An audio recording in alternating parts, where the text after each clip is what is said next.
Hola, bienvenidos al canal de materiales de construcción. En esta ocasión vamos a terminar este ciclo de 4 vídeos hablando sobre volúmenes, pesos, masas. En definitiva, vamos a terminar hablando de las densidades de un material. Porque, como habéis visto en vídeos anteriores, no hay solo un peso del material, puede haber varios. Y no hay solo un volumen, sino puede haber varios. Y nosotros queremos explicar en este lo que es la densidad de un material, bien sea un material compacto, una piedra o un ladrillo, o bien sea un material granular, pulverulento, disgregado, como puede ser la arena, el cemento, el yeso, la cal, la grava. Comenzamos. Ya hemos dicho anteriormente que la densidad es la masa dividida por el volumen de un material, teniendo en cuenta que la masa se mide en kilogramos y se determina con la balanza. Nosotros normalmente ya hemos dicho que ese término de masa no lo solemos utilizar y usamos la palabra peso, pero en definitiva el peso lo determinamos por medida en la balanza y expresada en kilogramos. Luego lo que estamos realmente determinando es la masa. Pero, ¿qué masa? ¿Qué peso utilizamos en el numerador?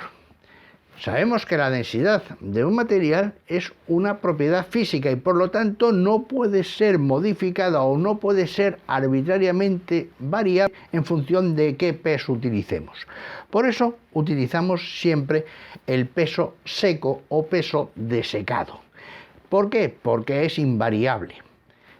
Quiere decir que todos los materiales que nosotros queramos determinar su densidad, previamente tendremos que meterlos en estufa a una temperatura tal que evapore toda la humedad que haya en los poros accesibles y obtendremos así el peso seco o peso desecado. ¿Y qué volumen utilizaremos en el denominador? El volumen de todo el material que veis ahí, aquí arriba, materia sólida más los poros, solo la materia sólida con los poros inaccesibles o cerrados. Nosotros vamos a utilizar dos volúmenes y consecuentemente habrá dos densidades de cada material. Lo que llamamos volumen real, que es el volumen de la parte sólida, la materia sólida de este material, y el volumen aparente, que es el volumen de la parte sólida y de todos los poros que tiene ese material, tanto los accesibles o abiertos como los inaccesibles o cerrados. Según qué volumen tomemos, ya sabemos que el numerador siempre va a ser el peso seco o desecado, pues según el volumen que tomemos en el denominador, habrá dos densidades, lo que llamamos la densidad real, que es el peso seco dividido por el volumen real, volumen de la parte sólida, del material sólido, y la densidad aparente, que es el peso desecado del material dividido por el volumen aparente, que es el volumen de todo el conjunto, incluyendo los poros. ¿Cómo se determina el peso desecado o peso seco? Pues primero cogemos la muestra, esa probeta, esa muestra que vamos a determinar su densidad, y la pesamos obteniendo el peso natural, el peso en ese momento. Si tiene mucha humedad, pues pesará mucho, si tiene poca humedad, pues pesará menos. A continuación, se introduce la muestra en una estufa durante un tiempo determinado a una temperatura que normalmente está entre 105 y 110 grados centígrados. Eso sí, si la muestra puede ser alterada a esa temperatura, como puede ser el aljez o piedra de yeso, que a los 60-70 grados empieza a perder el agua de combinación del sulfato cálcico, pues entonces la temperatura de la estufa será menor, 60-70 grados, pero lo normal en piedras, en hormigón, en morteros, en ladrillos, en baldosas, suele estar la temperatura entre 105 y 110 grados centígrados para que toda la humedad que tiene albergadas los poros accesibles o abiertos de ese material se evapore. Transcurrido un tiempo, por ejemplo una hora, pues se extrae la muestra y se pesa. Vemos que el peso natural ha disminuido, ya empieza a secarse. Se introduce la muestra en la estufa una segunda vez y se repite este proceso tantas veces como sea necesario hasta que 2 pesadas consecutivas, después de haber estado en la estufa, den el peso constante, den el mismo peso. En ese momento decimos que hemos obtenido el peso seco o peso desecado del material. ¿Cómo se determina la densidad aparente? Tenemos ya el peso seco. Vamos a ver cómo se determina el volumen aparente. Y os remito a el vídeo donde hablábamos de determinación del volumen con balanza hidrostática. Porque la determinación del volumen aparente de un material sólido se determina mediante la balanza hidrostática. Para ello, bueno, pues se va a sumergir la muestra.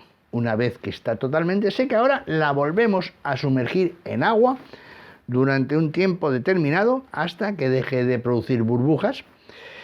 Se saca del recipiente, se pesa. Previamente le hemos pasado un paño húmedo para quitarle la película de agua que tenga las paredes y repetimos el proceso. Tomamos nota del peso que me ha dado, habrá aumentado el peso porque hay parte de los poros accesibles que se han llenado de agua. Volvemos a repetir la inmersión de la probeta durante otro tiempo, volvemos a pesar, previamente quitado el agua superficial con un paño húmedo, y así hasta que nos dé 2 pesos consecutivos después de haber estado sumergido un tiempo. El mismo peso, peso constante. Y lo que hemos conseguido es, como veis ahí en la figura, que todos los poros accesibles estén llenos de líquido, estén taponados. Eso es lo que denominamos peso saturado. Está saturado de agua. ¿Podemos hacer de otra forma el evitar que los poros accesibles se nos llenen de algo? Pues sí, podemos hacer con barnizos hidrofugantes, con pinturas impermeabilizantes, con siliconas líquidas impermeabilizantes, pero todo es mucho más caro que el mero hecho de coger la probeta, meterla en agua hasta que se saturen todos los poros. Y es la utilización normal. Por supuesto, si vamos a dar barnices hidrofugantes o impermeabilizantes, no hace falta hacer el proceso de el peso saturado. Una vez que lo tenemos saturado, lo vamos a pesar en balanza hidrostática. Como dijo Arquímedes, todo material sumergido en un fluido experimenta un empuje vertical y hacia arriba que coincide con el peso del fluido desalojado por ese material. Luego, si nosotros hemos metido, como veis en el gráfico, el material que tiene un peso saturado, peso S, al equilibrar la balanza tenemos el peso saturado medido con balanza hidrostática. El peso saturado medido con balanza hidrostática lo denominamos peso saturado y sumergido. Ese peso saturado y sumergido es menor que el peso saturado. ¿Por qué? Porque existe un empuje que está favoreciendo que el material pese menos dentro del agua. Ese empuje calculado es el peso del líquido desalojado.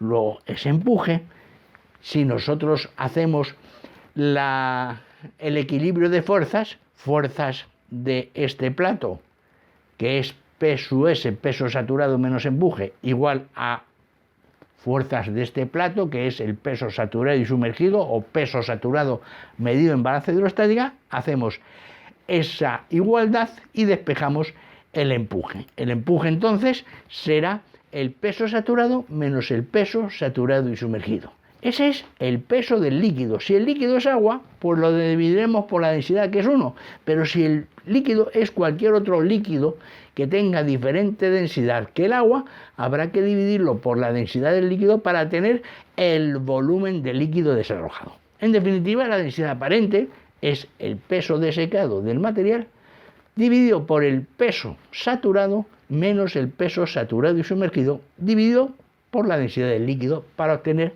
el volumen del material.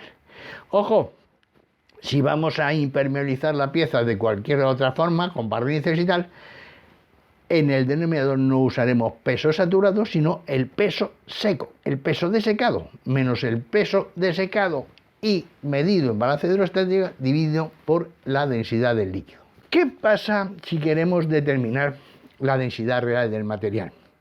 Sabemos que la densidad real, lo hemos dicho hace un momento, es el peso seco dividido por el volumen real. Para determinar el volumen real de un material no queda otra forma que molerlo el material hasta formar polvo. Es decir, para eliminar los poros cerrados o inaccesibles, la única forma que tenemos es de moler a polvo el material. Cuanto más fino, mejor. Luego, lo primero que tenemos que hacer es moler la probeta o parte de la probeta a polvo. Después, secarlo en estufa hasta obtener peso constante. Una vez molido, cogemos el material, una parte del material. Imaginaos que vamos a hacer la densidad real de un ladrillo. No tenemos que moler todo el ladrillo, con moler un poquito vale. Y en esa porción de ladrillo es con lo que vamos a calcular, porque hay una relación directa entre el peso y el volumen. A más peso, más volumen, o a más volumen, más peso. Pero siempre es una relación constante. Bien, pues lo que vamos a hacer es molerlo, secarlo y tomar una parte, una porción de este material para realizar el ensayo. Por eso es muy normal que en los exámenes, en los problemas que os ponen en la universidad sobre densidad aparente y densidad real, el peso de secado para determinar la densidad aparente con balance hidrostática no es el mismo peso de secado de la determinación de la densidad real de ese material. Son diferentes, porque uno es el material completo y el otro es un trozo del material pulverizado y seco. ¿Cómo se determina el volumen de un material pulverulento? Pues ya lo veis en otro vídeo que os lo dejo por ahí, es mediante el volumenómetro o el pignómetro. Son los dos sistemas para medir el volumen de los materiales pulverulentos, pignómetro y volumenómetro. ¿Cómo vamos a determinar el volumen real en pignómetro? Pues el proceso lo tenéis en el vídeo que ya os comenté, es calcular el peso de secado de ese material triturado y seco, calcular el peso del pignómetro lleno de líquido, si es agua, agua, si es aceite, aceite, hasta el enrase, y luego el peso del pignómetro con el líquido hasta el enrase, pero también con la muestra dentro. En las tres determinaciones, el volumen real será el peso del material seco y pulverulento, más el peso del pignómetro enrasado con el líquido, menos el peso del pignómetro enrasado con el líquido y la muestra dentro. Si eso, que es el peso, lo dividimos por la densidad del líquido, me da el volumen del líquido. Luego la densidad real medido con pignómetro será el peso de secado, que en este caso le llamo P, no P sub D, porque para no confundiros, no es el P sub D de el peso seco del material para determinar la densidad aparente, sino que es otro peso y es peso seco del material pulverizado dividido por ese peso del material pulverizado más el peso del pignómetro enrasado menos el peso del pignómetro enrasado con la muestra dentro, y se divide por la densidad del líquido el denominador si el líquido es diferente a el agua. ¿Cómo se hace con volumenómetro? Pues es también muy sencillo y lo tenéis también en otro vídeo. El volumenómetro se va a medir el peso del material pulverulento. Vamos a llenar el volumenómetro hasta una lectura, la que nos guste, volumen de inicial o lectura inicial del volumenómetro, y luego vamos a echar la muestra dentro para obtener la lectura final. El volumen, lógicamente, es la diferencia de lecturas, lectura final menos lectura inicial. Como veis, aquí no hay pesos, luego da igual la densidad del líquido que utilicemos. La densidad real determinada con volumenómetro, pues es el peso del material pulverizado y seco dividido por la lectura final menos la lectura inicial. La densidad de los materiales disgregados o pulverulentos, arenas, gravas, cemento, yeso, cal, es diferente. Es diferente porque aquí lo que vamos a hablar es de un conjunto de materiales que son granos de arena, granos de grava, granos de cemento, para determinar su densidad. Tenemos la densidad de conjunto, denominada también peso por litro, o la densidad relativa. La densidad de conjunto es el cociente entre el peso seco del material y el volumen que ocupa este material. Tenemos arena, secamos la arena y obtenemos el peso seco de esa arena. Si esa arena ocupa un volumen X, ese peso seco dividido por el volumen nos da la densidad de conjunto. Fijaos, ahí tenemos un recipiente lleno de arena, por ejemplo, o de grava o de cualquier otro material granular o pulverulento. Lo hemos secado y hemos obtenido el peso seco de ese material. Y ese material tiene un volumen, el volumen de conjunto. Bien, pues la densidad de conjunto será el peso seco de ese material dividido por el volumen de conjunto. El volumen de conjunto será el volumen de cada uno de los granos, el sumatorio del volumen de cada uno de los granos, más el volumen de los huecos que hay entre los granos, es decir, el volumen del recipiente siempre que lo tengamos total y absolutamente colmatado. La densidad de conjunto será entonces el peso seco dividido por el volumen de conjunto, que es el volumen, la suma del volumen de todos los granos más el volumen de todos los huecos que hay entre granos. La densidad relativa es el cociente entre el peso seco del material y la suma de los volúmenes de todos los granos que intervienen en ese material. La densidad relativa es el peso seco dividido por el volumen relativo. ¿Y cuál es el volumen relativo? Pues el volumen relativo es el volumen de conjunto menos el volumen de los huecos que hay entre los granos. La densidad relativa entonces será el peso seco del material dividido por el volumen de conjunto menos el volumen de todos los poros que hay entre los granos o de todos los huecos que hay entre los granos. Como veis, es sencillo y queda muy bien explicado con estos 4 vídeos que hemos terminado hoy. Primero los pesos, después volumen con balanza hidrostática y con pignómetro, después volumen con volumenómetro y volumen de conjunto y volumen relativo y, en definitiva, un repaso muy importante. En el próximo vídeo vamos a hablar de otras propiedades físicas importantísimas en los materiales. Son el concepto de humedad, absorción y porosidad. Seguid estudiando y no faltéis, que paso lista.